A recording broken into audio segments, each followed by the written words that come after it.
Një lajm të rënd ka tronditur së fundmi familjen e deputetes së Partisë Demokratike, Elda Hoti, pas ndarjes së parakohshme nga jeta të bashkëshortit të saj, Ladi Ndoja. Jeta u tregua e pabesme të në moshën më të bukur, ai dha frymën e fundit në moshën 46 vjeçare. Çdo gjë ndodhi në pak çaste, kur askush nuk e priste.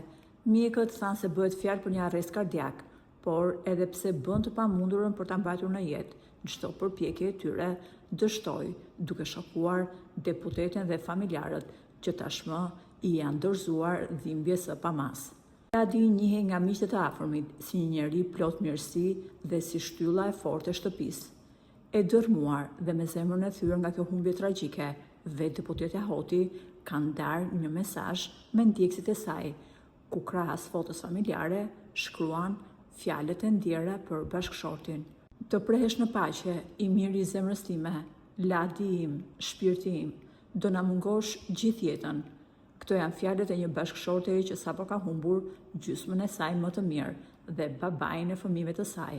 Në fundmi, ndarja e parakohshme nga jeta e personave të rinj në moshë ka hapur një debat të fortë mes mjekëve. Disa prej tyre pretendojnë se kjo ka lidhje me vaksinat e Covidit. Vetëm 2 ditë më parë, një tjetër mjek i njohur dhe në moshë shumë të re humbi jetën krejt papritur.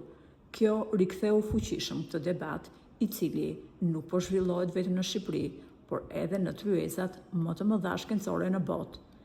Edhe pse jeta u tregua e nxituar me Ladin, kujtimi i tij si bashkëshort dhe baba shëmbullor do të jetojë përgjithmonë në zemrat e të gjithë atyre që e deshën. I shprehim ngushëllimet më të sinqerta familjes Hoti dhe Ndoja për këtë humbje kaq të madhe dhe Zoti i dhënë forcë për ta përballuar.